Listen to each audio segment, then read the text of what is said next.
Okay, mga kaibigan, manunod na naman po tayo ng balita. Mag-a-update na naman po tayo.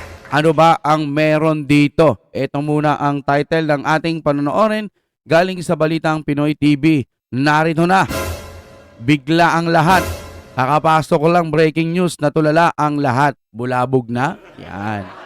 Tsaka mga kapatid, titignan ho natin kay Sir Jack, no? Meron kasi siyang mga post na talagang kinaaliwan po ng mga sumusuporta po sa ating dating Pangulo. At napansin po siya ni Rapi Tulfo. Yan. Siguro mga bandang kalahati, ipapasok ho natin yan, no? Kung ready na kayo mga kapatid, simulan na po natin. Isa munang munting paalala. Kung gusto nyo naman ng mura na at mabilis na internet, nandito na ang fiber ni Juan. Maaasahan, kaya tawag na. Baka meron na sa inyong lugar ang fiber ni Juan. Alright, here we go. Texay at saka Estrada. Very critical na makuha yung dalawang tao yun. Kasi ang fear ko, Pinky, baka patayin yun. Sila kasi nakakaalam. Hala. Kung sinong contractors ang nagdi-deliver, which is what was mentioned by Alcantara, nagbibigay sila kay Paul at kay Mark, at sila din ang nagdadala kay Saldico. Malaki ang pera talaga, no? Ako po. Kasi pagka babawian ng buhay. Grabe na to, mga kapatid. Narito ang Balitang Pinoy TV. Nakakatakot yung ganyan, no? Kaya siguro yung iba hindi lumalabas, ayaw magsalita kasi nga pwedeng manganib yung kanilang mga buhay, no? Kaya mas mabuting tumahimik na lang. Kaso kung tatahimik ka naman, anong mangyayari sa ating bansa? Buti na lang marin sila. No, yung iba kasi nga kaya nilang ipagtanggol yung sarili nila o bago sila lumabas, paghahandaan nila o pinaghandaan nila kung ano na yung mga gagawin nila. Pwedeng ilayo na yung mga pamilya. Ganito muna yung gawin natin hanggang sa mailigtas ho natin itong Pilipinas. Sa tingin ko, ganun ho ang nangyayari. Magandang araw po sa ating lahat. At heto, grabe itong revelasyon nitong si dating Congressman Mike Defensor. Siya po ay in-interview nitong si Pinky Webb. At hindi lang ito basta-basta ordinaryong interview. Kasi marami pong revelasyon na ibinulgar dito si Mike Defensor patungkol dito kay Guteza. Grabe guys, hindi ko nga maiintindihan bakit itong ICI ay hanggang ngayon binabaliwala lang nila itong si Guteza. Dito sa interview na ito ni Ayaw nga nilang tanggapin na parang parang state witness ba yan o kung ano pa man. No, parang binabaliwala. Bakit? Masyado bang matibay? Nakakainis lang kasi nga yung narinig natin dati, wala pa silang natutukoy kung sino talaga yung may kasalanan. Samantalang itinuturo na nga ng halos karamihan Mapamababa, mapamataas na tao, itinuturo na ito nga may kasalanan di pa imbestigahan dapat. Diba? Dapat pa imbestigahan. Hindi yung dinidedma nyo yung mga nagtuturo. Kadalasan, yung pa yung dinidimanda. Yung tinuturo, nahayahay na. Tuloy tayo. Mike Defensor ay talagang dinidetalye niya kung ano yung mga sinasabi ni Guteza. Grabe, Yun. imagine that one na magdi-deliver sila ng pera na tagta 40 million pesos. Tapos, balita ko nga, marami pang mga tao na involved dito na naghahatid sila ng pera. It's not only Guteza. Pero hanggang ngayon, sa analysis ko, nasaan na ba itong mga taong ito? Di ba kaya ginugurgor na sila? Pwedeng ginugurgor, pwedeng tumahimik kayo kung hindi may mangyayaring hindi maganda sa inyo. 'Di ba? Parang gano'n Kasi may mga pamilya Pero kung sarili lang nila yan, mas may chance na lumaban sila, na lumabas sila. Kaso yung iba iniisip, pamilya ko paano? Buti sana kung yayamanin din sila, Bilyones din ang mga pera nila. Yun ang problema. Saan mo itatago pamilya mo? Yung Pilipinas, para sa mga kurakot na yan, napakaliit lang niya. At minention pa nitong si Mike Defensor, talagang tumutok kayo dito sa vlog na ito kasi every detail counts. Pakinggan nyo talaga itong si Mike Defensor ang kanyang mga sinabi kasi halata na kasi parang bulgaran talaga itong revelation na ito. Okay? So, importante magre-react tayo dito ha. Wala nang paligoy-ligoy pa. Simulan na natin kaagad kasi medyo 30 minutes itong interview niya with Pinky Web. Okay? Bago ang lahat, bago natin ito Mahaba pala pag-uusapan. to. Found the sworn statement of Senate witness Orly Gutesa was falsified as it contains the forged signature of a notary public. The former Marine earlier made headlines after claiming to have delivered cash-filled luggage to resigned Diretso. Congressman Zaldico and later Representative Martin Romualdez. What does the court's ruling mean for the credibility of Gutesa? Let's get on point with former Congressman Mike Defensor who introduced Gutesa to Senator Marcoleta. Congressman, good to see you again. Thanks. Ngayon ko pa nga nalaman yan, si Mike Defensor. Ito, si dating Congressman Mike Defensor pala, ang nag-introduce kay Gutesa na meron itong kinalaman sa paghatid ng pera doon sa bahay ni Martin Romualdez at ni Zaldico raw.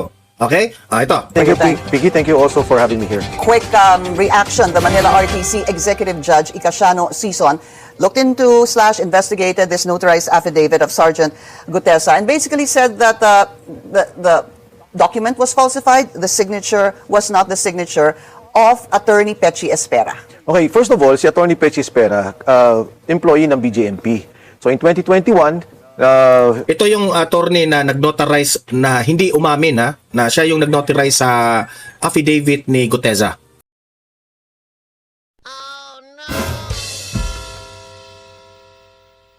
Ayun, yun pala yung nagnotaryo, pero nung lumabas na, siguro sinabihan siya, siguro lang no, ating opinion lang naman, oy, bawiin mo, sabihin mo, i-deny mo na hindi mo pirma yan, hindi nagpanotaryo sa'yo, no? Ano ngayon? Nailabas naman na sa sa Senado, di ba? Okay, yan ang pinag-usapan ni Mike Defensor ngayon. nakapasa siya ng bar. Ah. And itong, initially, nung lumabas tong issue na to, Yun. pinapuntahan ko kaagad yung opisina kasi I was not with Sergeant Gutesa. No one was with him. Siya lang mag-isa. So, clear ko muna. Sabi ko, siya ba nagpunta talaga doon sa notaryo? So, sabi, yes, nagpunta siya. And then, immediately right after that, chinek ko kaagad kung ano ba tong issue ng pagpirma ng notaryo. And you know, Pinky, you will be surprised. Dinala ko na kayong What do you document have mismo. there? Yeah. Nung una lumabas to, ang unang nag-question si Atty. Makalintal. Kasi si Atty. Makalintal nagkaroon din ng petition sa BSKE, yung Barangay Sangguniang Kabataan Elections. Tapos sinabi niya, ano ba yun? Kasi mismong yung pirma ni yung Attorney Espera, Pechi Espera, ayun din yung nakapirma doon sa kanilang notaryo. Kay Attorney Romy Ma. Attorney Ay, Romy Ma. okay. Pagkatapos, meron nakita ako. Sorry, sir, we just won't show yung pirma. Huwag natin po pakita yung pirma. So ito na naman din, i-google lang naman nila sa TIESA, again, yung contract sa Department of Tourism, si Attorney Pechi Espera naman nakapirma. Ngayon, I understand. Sorry, what is that again, sir? The second TIESA one? contract. TIESA. They can Google this. Okay. Yung dun sa mismong papel ni Gutesa, klarong-klaro, ito yung kanya salaysay. So, ito yung pirma. Yan yung kay Gutesa. Oo, Okay. ito yung mismo kay, ito naman yung sa TESA, no? And then yung kay BSKE, kay Makalintal, parehong-pareho. Now, my point is... May I see, sir? Yeah, sure. Yung mga nangyayari dito sa mga notaryo, marami na, and we had a discussion about this. Kung minsan, sekretarya nila yung mga nagpapapirma or pumipirma. So, I would think, talagang pinresyo ng abogado, siguro tao niya lang yung pumirma doon for the notary, pero yung seal, paano mo pipikiin yun? Yung registry, paano mo pipikiin yun? Doon sila magiging sablay. Kasi yung seal, yung pagtatak mo doon sa notaryo na yon, hindi yun pwede mapipeke. Di ba? Having said that, Pinky, Doon sila ngayon nadali, no? Yung seal, wala, may kamukha ba nun? Pwede ba yun? No? Kung yung seal na yun, mismong para din doon sa pumirma, yun yung parang pinakapatunay din niya, seal. Yung pirma tinanggi, pero yung seal, paano mo may tatanggi yun? No? again, ang sinabi ko nga, di ba, at that time, kung ano man yung mga pagkakamali doon sa notaryo, yun naman ay nagamot na ng si Sergeant Gutesa ay nagpunta ng Senado. At Oo, kasi pag nasa Senado na yon, magiging valid na lahat ng sinabi niya, kumbaga noted na yun sa Senado. nagkaroon ng under oath statement, binanggit niya yung mismong balangkas nung kanya salaysay, and it's there, yan din yung dumalabas doon sa under oath statement niya sa Senado.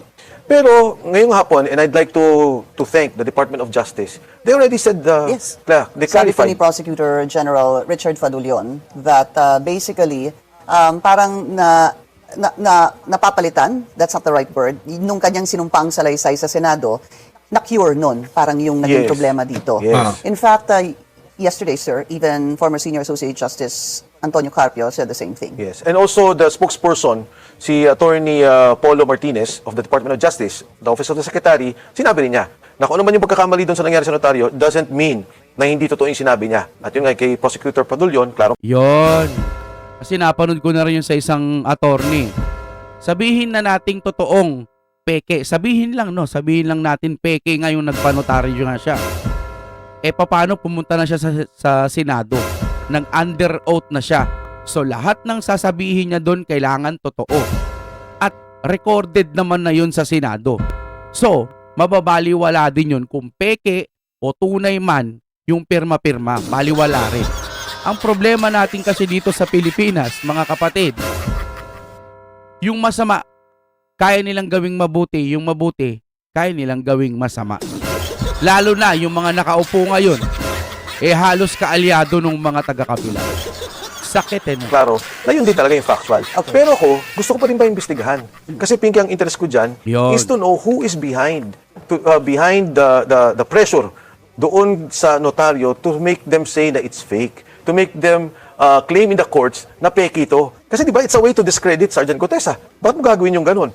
So gusto ko makita, sino ba tulong nasa likod nito, imbestigahan talaga nila. Yan. But before they first investigate the substance of what Tsaka mga sir, no, ako, nagtataka lang ako Ang ganda na ho nung daloy ng investigasyon nung si Marcoleta. Bakit ngayon biglang bumagal?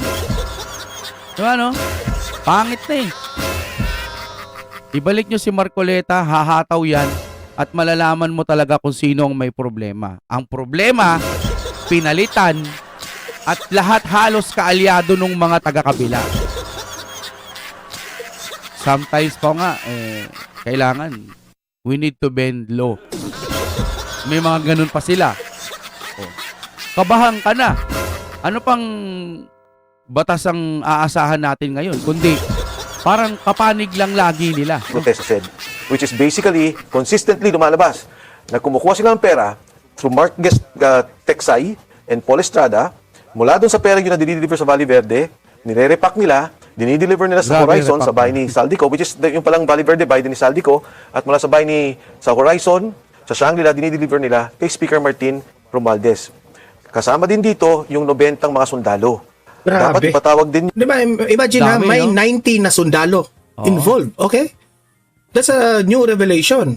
ito ng Blue Ribbon Committee na totoo ba to? Ano Sino bang nangyari sundalo? to? You mean the security aid? Marami, during the discussion, and in fact, Gutesa mentioned this in his affidavit, there are about 90 of them that are served 90 of them. So maraming pwedeng ebidensya ito. Kaya siguro ginaganito nila si Marin. Kasi baka may lalabas pa. So parang ito na yung pinakapanakot, no? Na kapag ka lumabas si Marin, baka may mga susunod pang lalabas. Kaya ngayon, sayang, no? Ako nanginayang ako sa hearing, no? Mabilis na nandoon na Pero ang tagal-tagal ang dami nang nagtuturo kung sino talaga yung mga mastermind. Tapos, magpasa hanggang ngayon, bumagal yung investigasyon. Bakit tahimik yung 90 of them? Di ba, tahimik sila dyan. serving as security personnel. On a cycle, no? On Parang on shifts, cycle, rather. bantay sa mga bahay, and then delivery of money. Delivery ng Grabe. basura. Okay, ang dami po nung I wanted to ask one by one, Ang dami yung involved, ha? sir. So, gusto niyo muna ito paimbestigahan. Dahil ano ho ba ang iyong pakiramdam dito po sa lumabas na hindi po si Attorney Espera ang nag-sign, nag-notarize nito? Yes. Anong pong pumapasok sa inyong isipan? Was this, what? Something they forced them to? Yes. Ang tingin ko talaga, someone forced them to stop them to say Ayun. na huwag mong i-claim yung signature na yan. Kasi easy lang naman Di ba? Naging tama yung analysis ko. Nung nalaman ko na yung attorney, no? Espera ba yun? Yung attorney na hindi siya umamin na kanya yung pirma. Di ba sabi ko sa inyo, nagdududa ko baka may something nagsulsul sa kanya na wag mong aminin. Eto na, lumabas na sa bibig mismo ni Mike Defensor. Kaya ako, nung una din, ganyan din ang reaction ko dyan. Yan din ang opinion ko. Magpasa hanggang ngayon, ini-estima ko sinusukat-sukat ko yung nangyari. Halimbawa ako, papanotarya ako, sir, ito. Kasi may okay na, panotaryo na. Ngayon, aaminin ko sa Senado, pinanotaryo ni ganito. Ngayon, habang nagsasalita siguro siya, or natapos na, gumawa ng paraan yung kalaban. No? Pinuntahan yung pumirma, o baka sinuhulan, o kaya tinakot, o kung ano pa man. Ito'y hula ko lang, opinion, kumbaga. Tapos nung nandoon na, siguro, hoy, pag di mo, i-deny mo na ikaw ang pumirma niyan. Sir, ano po, i-deny mo, bibigyan kita ng 5 billion. Hindi may 5 billion na siya. Deny ko na, ganun siguro. O kaya naman, tinakot, o kaya pinagbantaan yung buhay kasi nga, malaking tao. Sige po, i-deny ko na lang. Pero, paano yung seal? Madidinay ba yun? Masasabi ba natin na lahat naman yan meron sa Quiapo? Hindi na natin, mga kapatid. Kaya, ngayon, sa panahon ngayon, hindi na natin maloloko yung mga tao. Alam na rin nila kung ano yung mga dapat paniwalaan sa hindi. Yung mga hindi pa rin naniniwala, sa totoo lang, alam naman na nila. Masakit lang ang katotohanan na yung kanilang iniidolo o yung kanilang sinisipsipan ng mga daliri, yung mga taga-kabilang kampo, kahit alam na nila, kailangan nilang ipagtanggol. Bakit? I-comment nyo nga, mga kapatid. Sa tingin nyo, bakit pa rin nila ipinagtatanggol? Nung nakaraang video natin, sabi ng ganun dito sa nagsasalita, magpa-drug test. Sabi may nag-comment doon, ang kukulit nyo mga DDS, na nagpa-drug test na nga bla bla bla, pero ang kukulit nyo pa rin. Ano ba yun? Hair follicle test po yung kailangan na ayaw ni PBBM. Sabi nga niya, no. You know yung kailangan, hindi basta yung test lang na kung ano-ano lang. Hair follicle test po yung gusto namin para magkaalaman na. Pero no. Wala. Ayaw mga kapatid, di ba? Okay, dumako na po tayo kay Sir Jack. Ayan, mga kaibigan. Gustong-gusto ko yung mga post nito no? Ayan, si Sir Jack, ayan. Namimiss ata maging panda nito Kasi nga, nagpost si Sir Jack, pag si Sara Duterte na ang presidente, wipe out lahat ng magnanakaw. Magmula barangay, mayor, congressman, governor, PNP, AFP, secretary at media. Ang ganda naman. 'Di ba? Ang ganda naman ng kanyang sinasabi dito, wala naman siyang masamang tinapay. So parang sinasabi niya na kapag si VP Sara mas maganda kasi mawa-wipe out lahat ng mga magnanakaw, etc. Tapos ngayon si Ramon Tulfo, ewan ko kung si Ramon Tulfo talaga yung nag-chat nito. Baka naman di ba nadadaya na o pwede nang i-edit ngayon, no? So etong sabi, parehong baliw itong si Sir Jack at si Sara, kawawa naman sila. Baliw ba pagka gusto mong i-wipe out lahat ng mga magnanakaw, congressman, sa mga mayor, governor, PNP, secretary at media? Kabaliwan ba 'yon? Ayaw mo ba yung sinasabi ni Sir Jack na pag naging presidente si VP Sara, mawa-wipe out yung mga ganong tao? Imbis na suportahan mo, ang ganda ng sinabi niya ganun ba si VP Sara? Imbis na suportahan, sasabihin niya, pareho yung baliw ito, Sir Jack at si Sara. Paano naging baliw kung gusto yung mithiin nila? I-wipe out yung mga masasamang tao. Di ba? Tignan mo nga naman, nasisira yung mga Tulfo. Sa akin lang, dati kasi pinapakinggan ko sila, kakampi sila ng mga masa. Pero ngayon, ang nakikita ko, ano ba to? Ba't parang kadiri na? Sumasang-ayon sa bendalo, yung isa hindi nagsasalita. Kasi ito naman, sasabihan pang baliw yung may gustong i-wipe out yung mga magnanakaw, etc. Ayaw ko ba ito sa mga to? Parang sila yung may ayaw ng pagbabago. No? Dito pa. Magaganda yung mga nito, yung mga post nito totoo naman. Nagawa nga ni President Rodrigo Duterte yan. Kaso nagka-COVID. Ano ba yung sinabi? Ito. Oo, ito yung pagsisara naging presidente. Okay naman sana pala eh. Kaso si ano lang, no? Si Tulpo lang, masyado lang kasi. Eto, gusto ko to. Ito, pakinggan ho Tao natin. kasi hindi siya pala mura. Hindi siya nagmumura. Okay, ito. Matapang naman siya eh. Matapang naman siya. Hindi lang siguro nakikita ng tao kasi hindi siya pala mura. Hindi siya nagmumura. Kasi hindi naman makikita ang tapang ng tao sa pagbabanta, sa pagmumura, sa paninigaw. Hindi doon makikita ang katapangan ng tao kung paano siya mag-lead at kung paano umaandar ang gobyerno at yung mga tao niya. Doon makikita kung magaling kang leader at matapang ka. Kabit ata ito ni Marcos, no? Dahil mo kayo asawa niya kung ipapanggol mo eh. Kabit ata to ni Marcos. Sabi niya. Nalalasto mo kayo ha? Gawa, ha? Grabe siyang magtanggol eh, no? Oh. Lipat pa tayo mga kapatid, ano? Yan, puntahan niyo si Sir Jack, mga kapatid. Ito. So, nasan yung pera, BBM? Ito, maganda to, no? Tuloy tayo.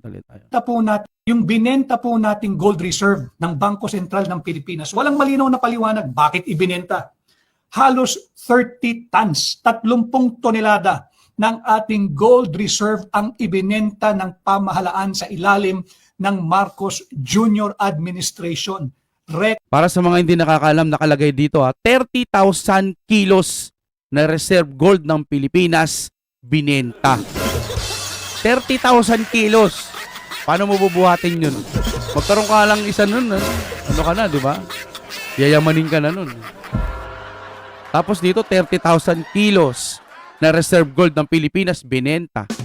Tapos wala tayong nakikita. Umutang pa.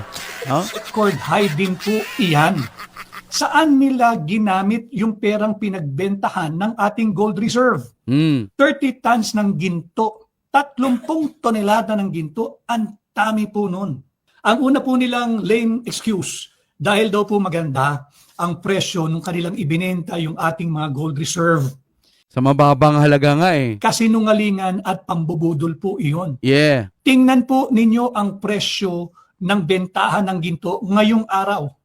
Or kahit yung kahapon na lang. All-time high po ang presyo ng bentahan ng ginto. Kaya hindi po totoo yung ginawang pagsisinungaling at pagpapalusot ng Bangko Sentral ng Pilipinas. Maganda daw po kasi yung presyo ng bentahan ng ginto nung sila ay nag-unload o nagbenta ng halos 30 tonelada ng ating gold reserve. Sabihin na natin maganda. O ano na ngayon kung maganda? O nasa na yung nangyari? Ito po ang pinagbentahan natin ng gold. Meron na tayong ganito sa Pilipinas. Dapat may ganun tayong marinig, ano? Wala eh. May naririnig ba kayo? Wala, di ba? Higit pong maganda ang presyo ngayon. Kaya po luging-lugi tayo nung binenta nila yung ating 30 toneladang higit kumulang na ginto. Grabe. Record high din po iyan. Sinong bumili? Record high. Magkakano yung amount na napagbentahan ng ating gold reserve?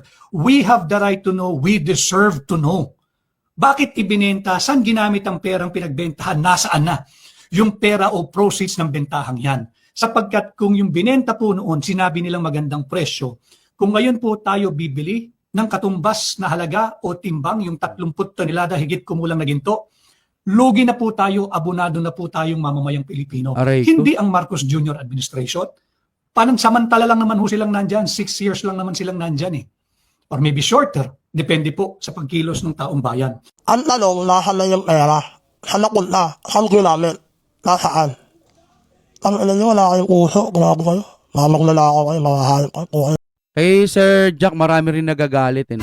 Alam nyo, bago kayong magalit sa tao, tignan nyo muna yung laman ng balita. Tignan nyo muna kung may pinupunto. Oo nga naman, nasa na yung gold? Saan anong pinaggamitan? Yung budget pa lang nga ng Pilipinas eh.